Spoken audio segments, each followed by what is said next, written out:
Hello everyone, आप सभी का स्वागत है आईएफएस के इस वंडरफुल चैनल पर। एंड आज हमारे साथ और एक विद्यार्थी और एक मेधावी जुड़ चुके हैं जिन्होंने सीएसआर एग्जामिनेशन को एलएस कैटेगरी से बहुत अच्छे रैंक से क्वालिफाई किया है। तो हम जान लेते हैं इनसे इनकी प्रिपरेशन स्ट्रैटेजीज कैसे रही, क्यों लगा इनको कि सीएसआर एग्जामिनेशन को टारगेट करें, and what is the inspiration behind this, and जो कुछ इनको तकलीफ आई प्रिपरेशन के दौरान या फिर कुछ स्ट्रैटेजीज इन्होंने बहुत अच्छे तरीके से इम्प्लीमेंट की है। ये बहुत सारी चीज़ें हम वन बाय वन डिस्कस कर लेते हैं। तो सबसे पहले आपका परिचय दीजिए please. Hello everyone, I'm Rupali Bhati and I'm from Greater Noida and yes, I have qualified CSIR and CSIR. Okay, great. And you have done your masters Yes, I have done my master's in last year in 2024 from which subject? from biotechnology. Biotechnology. So, when you are preparing for the CSR examination, what are the similarities you see in the CSR examination that you already studied in the biotechnology? So basically they were mostly this Applied part. cellular biology, Uh, yes, applied part and biochemistry. Cellular biology and mostly the syllabus was similar to like my subjects only. Despite this evolution and ecology elements, almost everything was similar to my syllabus only. अच्छा, मतलब जो भी CSR में syllabus था आप लगभग उससे रूबरू थे, आपको पता था ये चीज़ें पहले से ही। तो आपको उतनी डिफ़िकल्टीज आई या फिर आपको इन डेप्थ में पढ़ना पड़ा तो थोड़ी डिफ़िकल्टीज आपने फेस की है, या फिर आपको आसानी से हो गया सब? सिर्फ डिफिकल्टीज तो ऑफ कोर्स थी क्योंकि थोड़ा लाइक बेसिक्स जो था मुझे थोड़ा बेसिक से पढ़ना पड़ा, बेसिक्स में थोड़ा लाइक प्रॉब्लम थी मुझे। सो मैंने इसीलिए आईपीएस का ऑनलाइन बैच लाइक जो प्रोवाइड किया था ताकि मुझे जो बेसिक्स जहाँ पर मुझे दिक्कत है वहाँ पे जो है अच्छे से क्लियर हो जाए। और मैंने काफ़ी सारी चीज़ को टारगेट नहीं किया था, मैंने स्पेसिफिक यूनिट्स जिन्हें मैंने टारगेट किया था और जो है क्लासेस अच्छे से की और उन्हीं यूनिट्स को मैंने अच्छे से कंप्लीट किया। Very nice. And can I ask you that कौन से यूनिट आपको बहुत चैलेंजिंग लगे कि भैया इसके टॉपिक या फिर इसके कंसेप्ट बहुत तगड़े हैं या फिर इजीली नहीं समझते, ऐसे कुछ चैलेंजिंग यूनिट थे आपके लिए? It was definitely biochemistry, I would say, because the syllabus was huge and there were different like different aspects like different topics are there. So definitely biochemistry was like tough, kind of tough for me. And मैंने काफी सारे topics उसमें से like thermodynamics and equilibrium वाला जो part था मैंने कहा मैंने छोड़ा था, बाकी जितने भी मैंने वो ज़्यादा उन पे फोकस किया को लाइक टारगेट किया, लेकिन मुझे लगा था कि ये वाला पार्ट मुझसे नहीं हो पाएगा तो दैट्स व्हाई मैंने उन चीज़ों को छोड़ दिया था। ओके, मतलब थर्मोडायनामिक्स वगैरह आपको थोड़ा डिफिकल्ट ज़्यादा था। और उसके Yes, sir. उसके कॉन्ट्रास्ट में ऐसे कौन से सब्जेक्ट थे कि बहुत अच्छे लगते थे, प्यारे प्यारे क्यूट क्यूट से? Some ecology, evolution, developmental biology, and cell signaling, they all were like very good. मतलब इनके क्वेश्चंस आपको ऑलमोस्ट 80-90% आप सॉल्व कर लेते थे, वी कैन Yes, से। sir, yes, sir. Okay, very nice. And जब आप प्रिपेयर कर रही थी, आपने कहा आपका ये पहला अटेम्प्ट है? So it was my second attempt. It was your second attempt. So what did you learn from your first attempt? I learned that things were not that much hard. So मुझे first attempt दिया तो मुझे काफी like nervousness थी और मैंने फिर भी नहीं की क्योंकि मेरे मास्टर्स के एग्जाम की साइड बाय साइड ट्रैवल थी। तो मैंने उस माइंडसेट से लाइक टारगेट में लेना कि लाइक इस बार क्लियर होगा, मेरा कुछ होगा, मैंने कहा था बस अटेम्प्ट कर देती हूँ, लाइक जो भी होगा देखा जाएगा। तो मैंने प्रिपरेशन की थी बट मैंने 3 to 4 minutes he almost prepare की थी और फिर जब मैं एग्जाम दिया तो मुझे लगा कि ये मेरी ज़्यादा हार्ड नहीं है, अगर मैं प्रिपेयर करती हूँ तो क्लियर हो सकता है। तो फिर इसीलिए मैं उसी की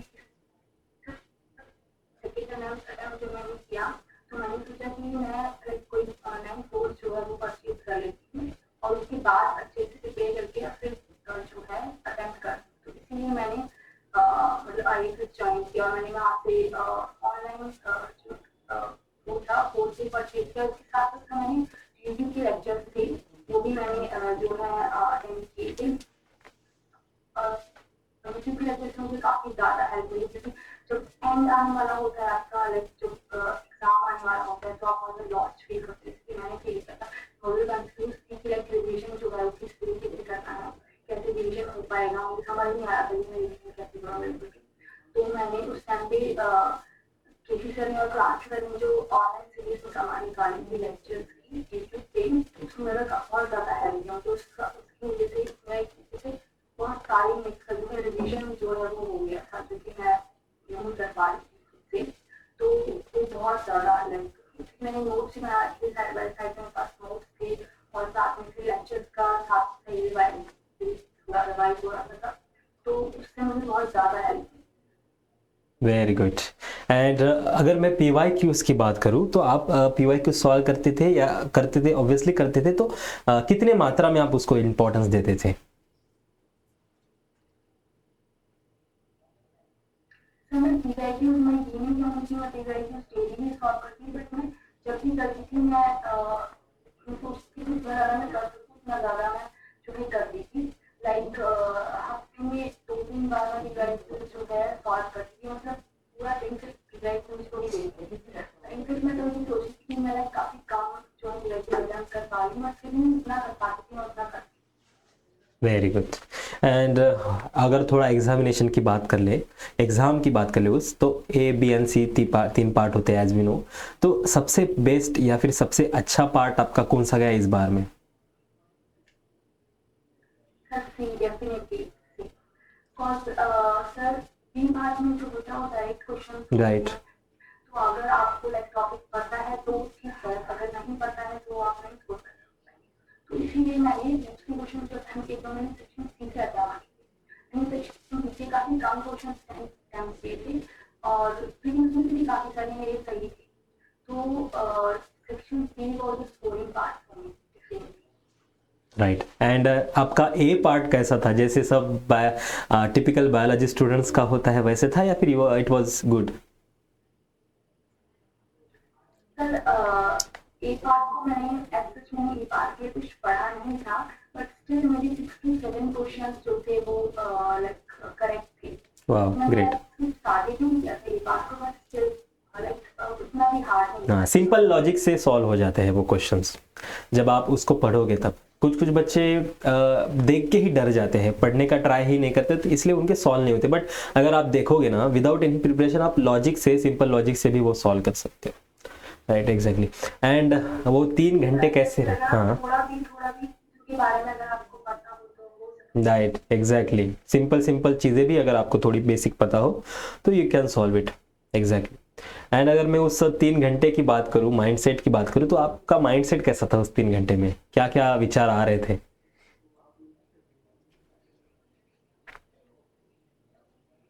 एक्चुअली उस दिन मुझे तो ऐसा लगा कि मैं काफी थोड़ा नर्वस थी, मतलब शुरू से ही मैं थोड़ा नर्वस थी, लेकिन मैंने प्रिपरेशन इस बार की थी तो मैंने सोचा पता नहीं क्या होगा क्या नहीं होगा। बट एग्जाम हॉल में जाने के बाद मैंने सबसे पहले जो है सी पार्ट को टारगेट किया था, मैंने सी पार्ट सबसे पहले किया था, फिर उसके बाद मैंने ए पार्ट किया था और बी पार्ट जो है मैंने लास्ट में किया था। तो लास्ट में मुझे ऐसा लगा था कि मेरे पास टाइम जो है वो शायद थोड़ा कम बच रहा है, तो मैं सी पार्ट को अच्छे से नहीं कर पाऊंगी। बट फिर भी जो मतलब एंड आते आते हो गया था मेरा ऑलमोस्ट। ग्रेट, बहुत बढ़िया। मैंने कर दी। राइट, बहुत बढ़िया तरीके से आपने प्रिपेयर किया है। एंड जब आप वो सबमिट बटन, सेव बटन दबा के आए तो लगा था कि इस बार हो जाएगा अच्छा खासा? सर मुझे क्लियर तो था कि क्लियर हो जाएगा, बट मुझे ये आइडिया नहीं था कि मतलब एलएलसी आ जाएगी, रैंक अच्छी आ जाएगी LS में भी। Right, great. एंड ऐसे ही अनएक्सपेक्टेड चीज़ें थ्रिल लाती है ज़िंदगी में एंड आपको बताती है कि yes you can capable of anything you want to achieve. And क्या करना है आगे आपको लाइफ में? सर ऑफ कोर्स मैंने जो है PhD की आगे जो मुझे करनी है। नहीं, मतलब रिसर्च में जाना है, एकेडमिक्स में जाना है? रिसर्च में जाना है। सच में जाना है। कब से लगा कि रिसर्च में कुछ करियर करे? जब से मैंने लाइक मास्टर्स की उसके बाद से मतलब जो मेरे आसपास का एनवायरनमेंट था, जो टीचर थे, सब में लोगों ने मुझे काफ़ी लाइक एनकरेज किया इस लिए कि जो है रिसर्च में जाना चाहिए। तो फिर उसी के वजह से मुझे लगा कि हाँ रिसर्च में बड़ा ऑप्शन है। राइट। एंड किस में ऐसा पर्टिकुलर कुछ सोचा है कि कौन से फील्ड में रिसर्च करना है वगैरह? सब बायोटेक्नोलॉजी का ही सोचा है। बायोटेक्नोलॉजी में ही आपको रिसर्च करना है। Very good. And I hope बहुत अच्छे जगह से आप रिसर्च करोगे एंड इतने ही डेडिकेशन के साथ आप करोगे, बिकॉज आपने इस जर्नी में पेशेंस सीखा है। राइट, कभी कभार रिजल्ट नहीं आते। आप रिसर्च की भी बात करो तो फर्स्ट अटेम्प्ट में रिजल्ट नहीं आता, सेकंड अटेम्प्ट में रिजल्ट नहीं आता, बट यू कीप ट्राइंग। तो ऐसे ही आपने इस एग्जामिनेशन जर्नी के में सीखा है कि पेशेंस रखना बहुत इंपॉर्टेंट होता है। राइट, एंड ये आपको आगे जाके बहुत काम आएगा। एंड बहुत इतने ही शिद्दत से आप रिसर्च करो। एंड बहुत बहुत शुभकामनाएं आपको आगे वाले सुंदर भविष्य के लिए। एंड अभी के लिए तो बहुत कॉन्ग्रेचुलेशन है पूरे IFS की टीम की तरफ से। Thank you. Thank you.